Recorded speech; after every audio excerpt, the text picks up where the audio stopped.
Hello guys, नमस्कार। मैं हूं शुभम और दोस्तों आज की इस वीडियो में आप सभी को बताऊंगा कि एमसीक्यू एग्ज़ाम में तुक्का कैसे लगाते हैं और तुक्का लगाकर आप कैसे अच्छे मार्क्स पा सकते हैं। गाइज आपको बता दूं कि ये जो वीडियो मैं बना रहा हूं ये all type of MCQ exam के लिए वैलिड है।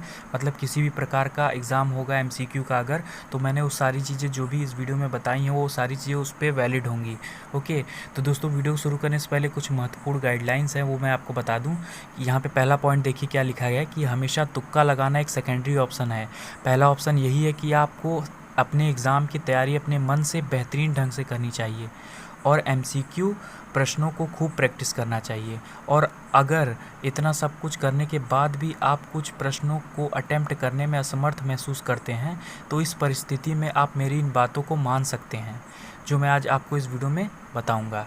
ओके, यहाँ पर दोस्तों देखिए दूसरा पॉइंट है कि अगर आपके पेपर में नेगेटिव मार्किंग है तो आपको तुक्का नहीं लगाना चाहिए, और अगर नेगेटिव मार्किंग नहीं है तो आप तुक्का मतलब बिना टेंशन के लगा सकते हो।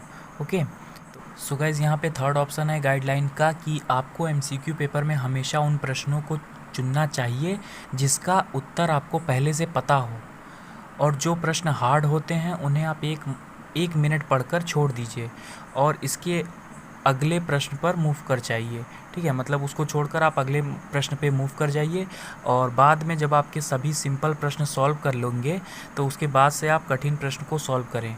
ऐसा ऐसा क्यों करना चाहिए ये मैं आपको बता दूं। इसका एक रीज़न है, यह है कि पता चला कि आप हार्ड क्वेश्चन में फंस गए और आप उसे सॉल्व भी नहीं कर पाएँ, जिसकी वजह से आपका काफ़ी समय बर्बाद हो जाएगा और इस प्रकार आपको उस जो प्रश्न आते होंगे वो भी आपके प्रश्न छूट सकते हैं। ओके, तो गाइज़ यहाँ पर अब आपको बता दें मोस्ट इंपॉर्टेंट जो प्रो टिप्स हैं एग्ज़ाम एमसीक्यू एग्ज़ाम में जो कि आपको अपनाना चाहिए, यानी तुक्का कैसे लगाना चाहिए वो मैं आपको बताता हूँ। तो गाइज़ यहाँ पर कुछ इंपॉर्टेंट चीज़ें हैं उसे मैं आपको बता दूँ। यहाँ पर देखिए पहला पॉइंट ये है कि scan the paper and solve the easiest question first. मतलब अपनी आँखों से आपको पेपर को स्कैन कर लेना है, पूरा पेपर। ठीक है, और जो उसमें से सबसे ईजीएस्ट प्रश्न हो उसे सबसे पहले अटेम्प्ट करें। ऐसा करने से आपकी इनिशियल स्पीड बढ़ जाएगी और आप आसानी से अपना पेपर टाइम पर समाप्त कर पाओगे। ओके, तो ये पहला पॉइंट है जो कि बहुत ही इंपॉर्टेंट है, इस बात का ध्यान रखिएगा। इसके अलावा देखिए दोस्तों सेकंड पॉइंट है कि read each question twice and also the option.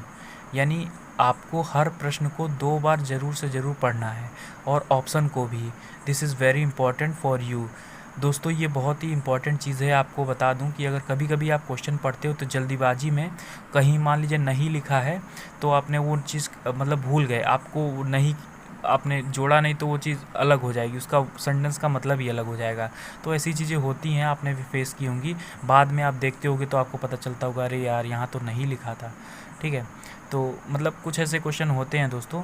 तो इसके अलावा दोस्तों यहाँ देखिए थर्ड पॉइंट क्या लिखा है कि जब भी कोई ऐसा प्रश्न देखते हो जिसमें ऑप्शन के अंदर ऑल ऑफ अबव लिखा हो या फिर नन ऑफ अबव लिखा हो, और ऐसी परिस्थिति में आपको इन्हीं ऑप्शनों को चुनना चाहिए। एक सर्वे के अनुसार इस ऑप्शनों का आंसर होना 80% का चांसेस बनाए रखता है। तो इस प्रकार आप इन ऑप्शनों को तुक्का लगा सकते हैं।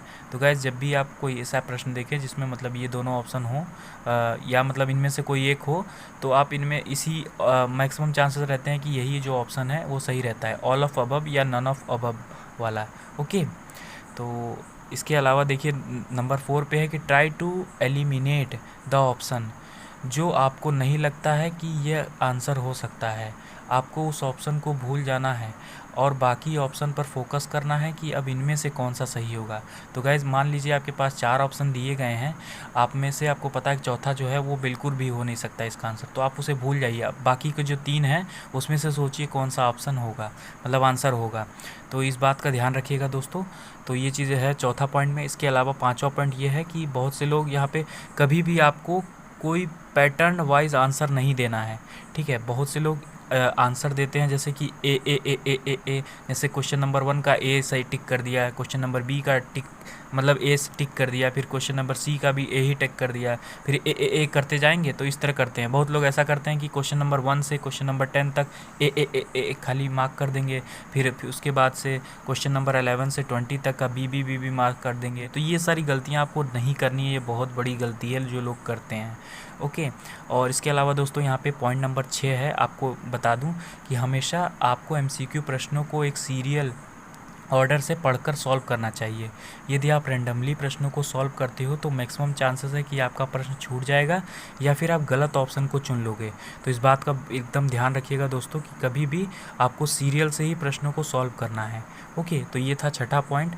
और इसके अलावा दोस्तों यहाँ पे 7वां पॉइंट है कि आपको हमेशा प्रश्न पढ़ने के बाद ही तुरंत मार्क कर लेना चाहिए, यानी गोला बना लेना चाहिए। आपको उसके बाद के लिए नहीं छोड़ना चाहिए, मतलब उस प्रश्न को, क्योंकि यह बात आपके दिमाग में कहीं ना कहीं टेंस करके रखती है कि हाँ अभी मुझे कुछ क्वेश्चनों के गोले भरने बाकी हैं। तो इस बात का ज़रूर से ज़रूर दोस्तों ध्यान रखिएगा। कभी भी जब भी आप किसी क्वेश्चन को सॉल्व कर रहे हैं तो उसका मार्क तुरंत गोला जो है अपने कॉपी में तुरंत बना लीजिए। और इसके अलावा दोस्तों यहाँ पे 8वां पॉइंट देखिए है, कभी भी आप किसी प्रश्न के किसी 2 ऑप्शन में कंफ्यूज हो रहे हो तो ऐसी स्थिति में आपको उस प्रश्न को छोड़कर आगे बढ़ जाना चाहिए, और जब आपका पूरा पेपर सॉल्व हो जाए उसके बाद उस प्रश्न को सॉल्व कर सकते हो आप। ओके, तो इस बात का भी ध्यान रखना। और इसके अलावा दोस्तों यहाँ पे 9वां पॉइंट है, कभी भी याद रखें कि अगर 4 ऑप्शन दिए हैं जिसमें से 2 ऑप्शन ऐसे हैं जो कि बोलने पर या पढ़ने पर सेम साउंड या सिमिलर साउंड प्रोड्यूस करते हैं, ठीक है, सेम साउंड या सिमिलर साउंड। ओके, तो यहाँ पर मैक्सिमम चांसेस है कि उन्हीं दोनों में से कोई आंसर होगा। अध्यापक आपको कंफ्यूज करने के लिए ऐसे ऑप्शन ज़रूर देते हैं एग्ज़ाम में। इसके अलावा दोस्तों यहाँ पे 10वां और आखिरी जो मतलब टिप है कि कभी भी ऐसा कोई प्रश्न मिले जो कठिन लगे और आप सबसे पहले उस क्वेश्चन के हर ऑप्शन को मिलाकर देखें क्वेश्चन से, क्योंकि अगर जैसे मान लीजिए 4 ऑप्शन है किसी क्वेश्चन में और उसमें से कोई एक ऐसा वर्ड है, चारों ऑप्शन में से कोई एक ऐसा ऑप्शन है जिसका जो वर्ड लिखा हुआ है उसके अंदर वो क्वेश्चन से मिलता जुलता है, तो यहाँ पे मैक्सिमम चांसेस रहता है कि वो वही जो ऑप्शन होगा वो क्वेश्चन का आंसर होगा। तो इसके लिए आप उसको तुक्का मार सकते हैं। तो ये चीज़ थी टॉप 10 चीज़ें इसमें। सो गाइस, आप सबको बता दूं इस वीडियो को बनाने में काफ़ी मेहनत लगी। मैंने काफ़ी वीडियोस को देखा, बड़े बड़े यूट्यूबर्स जो थे और बड़े बड़े जो रैंक होल्डर्स थे ऑल इंडिया में, उन्होंने जो चीज़ें सजेस्ट की हैं वो सारी चीज़ें ही मैंने आज आपको इस वीडियो में बताई हैं। और आई होप आपको ये वीडियो बहुत ही ज़्यादा पसंद आई होगी। तो प्लीज़ इस वीडियो को लाइक कर देना। काफ़ी मैंने मेहनत की, इससे पहले कॉपी पे लिखा, फिर आपके लिए इस नोट पैड पे लिखा, फिर उसके बाद से अब मैं ये वीडियो बना रहा हूँ। तो यार काफ़ी मेहनत लगी है। वीडियो को ज़रूर से लाइक कर देना और साथ ही साथ अपने उन दोस्तों को शेयर कर देना जो कि मतलब ये MCQ का एग्ज़ाम इसी टाइप का वो भी देने जा रहे हैं। ओके, तो उनको ज़रूर से ज़रूर यार ये वीडियो को शेयर कर देना। और साथ ही साथ चैनल पर नए हैं तो यार चैनल को ज़रूर से ज़रूर सब्सक्राइब कर लेना। मैं इस तरह की वीडियो आपके लिए लाता रहूँगा।